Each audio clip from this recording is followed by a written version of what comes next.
Hello friends, welcome to Himalaya education scope. Friends, आज हम यहाँ पे अध्ययन करेंगे करंट अफेयर्स का। आज है 25 जुलाई और 25 जुलाई के यहाँ पे जो भी इम्पोर्टेंट क्वेश्चन है ये सभी क्वेश्चन मैं यहाँ पे लेके आ रखा हूँ। और फ्रेंड्स, वीडियो के अंत में जो है एक क्वेश्चन मैंने लिया है तो इसका आंसर आपको जो है कमेंट में देना है। अगर आपने अभी तक चैनल को लाइक शेयर और सब्सक्राइब नहीं किया तो प्लीज़ चैनल को लाइक शेयर और सब्सक्राइब कर देना, बेल आइकन को प्रेस कर देना। जो भी मैं वीडियो अपलोड करूँगा उसका आपको नोटिफिकेशन मिल जाएगा। आज का पहला क्वेश्चन है, भारत में आयकर दिवस यानी इनकम टैक्स डे कब मनाया जाता है? ये मनाया जाता है 24 जुलाई को। तो 2010 से जो है हर साल देश में 24 जुलाई को राष्ट्रीय आयकर दिवस के रूप में मनाया जाता है। 24 जुलाई 1860 को सर जेम्स विल्सन देश में पहली बार जो है आयकर लगाया था और यह दिन जो है नागरिकों द्वारा समय पर चुकाने के महत्व और देश के विकास में उनके योगदान को उजागर करने के लिए मनाया गया है। आयकर कौन लगा सकता है? तो ये भारत का जो संविधान है केंद्र सरकार को आयकर अधिनियम 1961 द्वारा निर्दिष्ट किसी व्यक्ति या कंपनी की आय पर आयकर लगाने और एकत्र करने की शक्ति देता है। केंद्र सरकार के पास जो है कृषि आय पर आयकर लगाने की शक्ति है और केंद्रीय वित्त मंत्री निर्मला सीतारमण अध्यक्ष है यहाँ पे जो है प्रत्यक्ष कर बोर्ड CBDT रवि अग्रवाल। अब यहाँ पे जो है अन्य दिवस हम देख लेते हैं जुलाई माह के। तो यहाँ पे जो है 1 जुलाई को CA दिवस और उसके बाद जो है राष्ट्रीय चिकित्सक दिवस और GST दिवस मनाया गया। 2 जुलाई को जो है विश्व खेल पत्रकार दिवस, 3 जुलाई को अंतर्राष्ट्रीय प्लास्टिक बैग मुक्त दिवस, 4 जुलाई अमेरिका का स्वतंत्रता दिवस और 6 जुलाई को जो है विश्व जोनोसिस दिवस।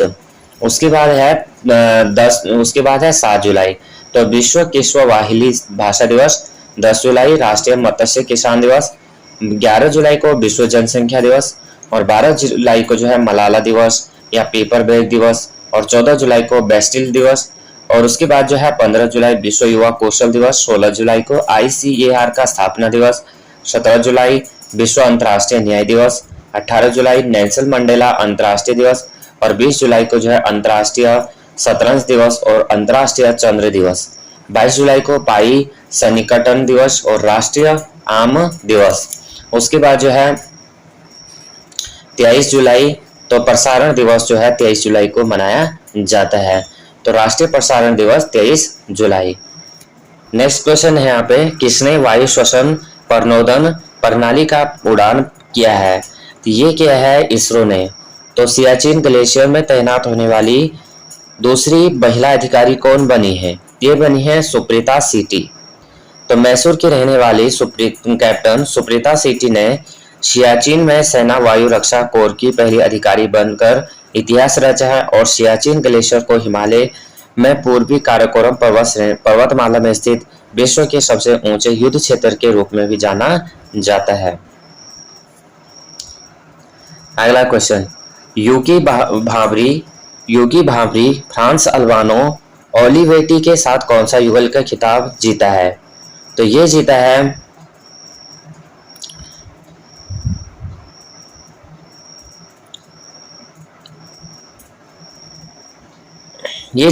Swiss open. तो भारतीय पुरुष टेनिस खिलाड़ी यूकी भावरी ने फ्रांस के अल्बानो ओलिवेटी के साथ साझेदारी में 2024 स्विस ओपन गस्टार्ड पुरुष युगल का खिताब जीता है। 2024 में जो है स्विस ओपन गस्टार्ड 15 से 21 जुलाई 2024 तक स्विट्जरलैंड के गस्टार्ड शहर में आयोजित किया गया था। यह जो है क्ले कोर्ट पर खेला जाने वाला एक ATP 250 स्टार की प्रतियोगिता है। यह स्विस ओपन गस्टार्ड टेनिस प्रतियोगिता का 56वां संस्करण था जो 1915 में शुरू हुआ था। मुद्रा योजना के तहत ऋण सीमा को बढ़ाकर कितनी कर दी गई है? तो मुद्रा योजना को बढ़ाकर जो है 20 लाख कर दी गई है। तो वित्त मंत्री निर्मला सीतारमण ने केंद्रीय बजट 2024 के दौरान मुद्रा योजना के तहत मिलने वाले ऋण की सीमा बढ़ाकर जो है 20 लाख कर दी गई है। पहले यह जो सीमा थी वो 10 लाख थी और यह सुविधा उनके लिए है जिन्होंने पहले तरुण श्रेणी के तहत के लिए ऋणों का लाभ उठाया है और सफलतापूर्वक उसे चुकाया है। वित्त मंत्री निर्मला सीतारमण ने 23 जुलाई को संसद में बजट पेश किया है।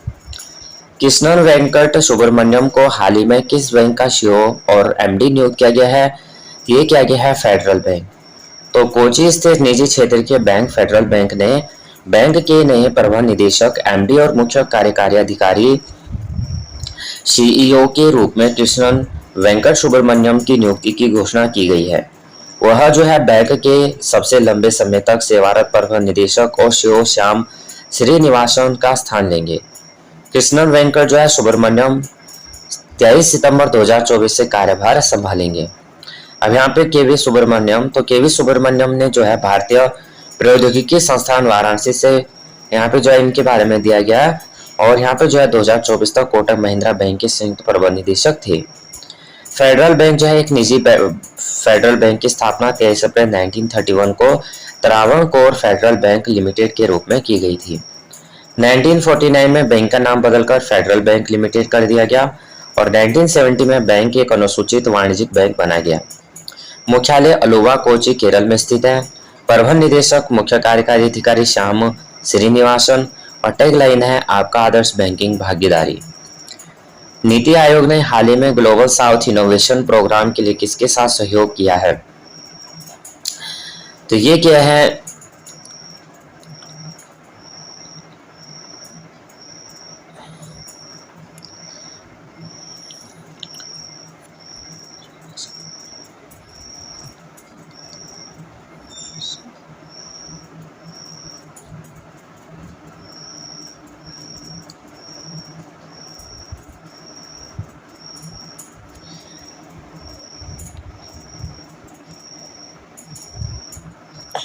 ये किया है WIPO के साथ। तो नीति आयोग और विश्व बौद्धिक संपदा संगठन WIPO ने हाल ही में ग्लोबल साउथ इनोवेशन प्रोग्राम के तहत समझौता किया है। इसके प्रोग्राम के तहत वैश्विक दक्षिण के देशों के लिए नवाचार, उद्यमिता और बौद्धिक संपदा IP की दिशा में संयुक्त कार्यक्रम चलाया जाएगा। केंद्रीय बजट 2024-25 में खेलो इंडिया पहल के लिए कितने करोड़ रुपए आवंटित किए गए हैं? ये है 900 करोड़ रुपए।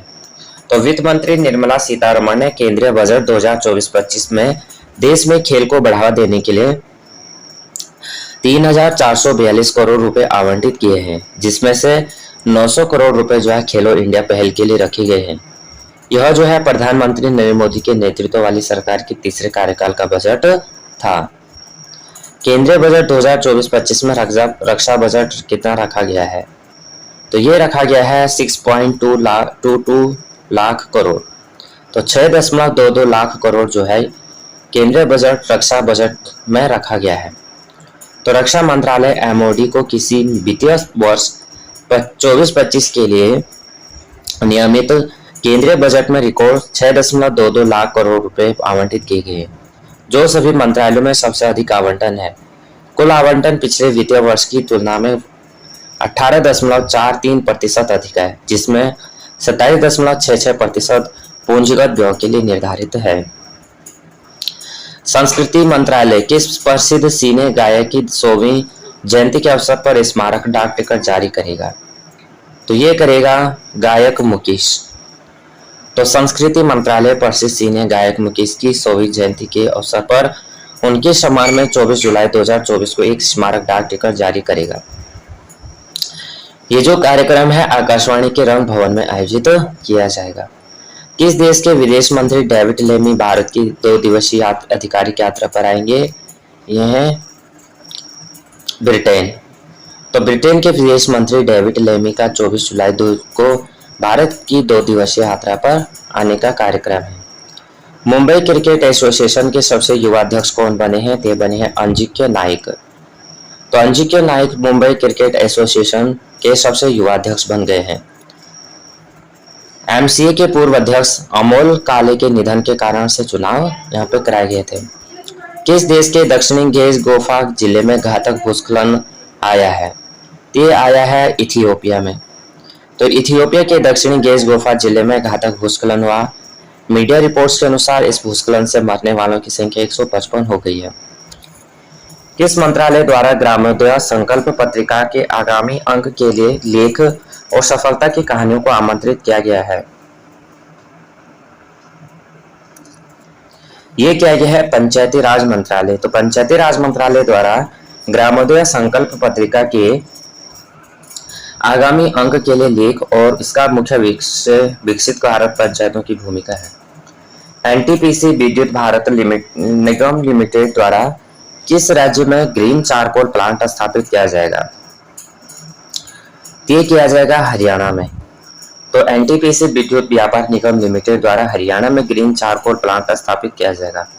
हरियाणा के मुख्यमंत्री नायब सिंह सैनी और केंद्रीय ऊर्जा मंत्री मनोहर लाल खट्टर की उपस्थिति में एनटीपीसी विद्युत व्यापार निगम लिमिटेड के साथ एक करार हुआ और गुरुग्राम और फरीदाबाद नगर निगम के साथ हुआ। इसे समझौते से कचरे से ग्रीन चारकोल बनाने वाले संयंत्र की स्थापना की जाएगी। 2024-25 अवधि के लिए भारतीय लागत लेखाकार संस्थान के अध्यक्ष के रूप में किसे चुना गया है? ये चुना गया है विभूति भूषण को। तो विभूति भूषण नायक को सर्वसम्मति से 2024-25 की अवधि के लिए भारतीय लागत लेखाकार संस्थान ICMI के नए अध्यक्ष के रूप में चुना गया है। वह अश्विन दलवाड़ी का स्थान लेंगे और 2024-25 के लिए institute of cost account of India के नए अध्यक्ष और उपाध्यक्ष का चुनाव करने के लिए चुनाव 22 जुलाई 2024 को नई दिल्ली में आयोजित किया गया। ICMI तो institute of cost accountant of India. आज का प्रश्न है, योगी भावरी ने फ्रांस के अल्बानो ओल्वेटी के साथ कौन सा युगल का खिताब यहाँ पे जीता है? तो यहाँ पे फ्रेंड्स ये क्वेश्चन आपको जो है इसका क्वेश्चन आंसर जो है आपको कमेंट में देना है। ये वीडियो आपको थोड़ा भी हेल्पफुल लगी है तो प्लीज़ कमेंट करना, और अगर आपने अभी तक चैनल को लाइक शेयर और सब्सक्राइब नहीं किया तो चैनल को लाइक शेयर और सब्सक्राइब कर देना। तो जय हिंद, जय भारत।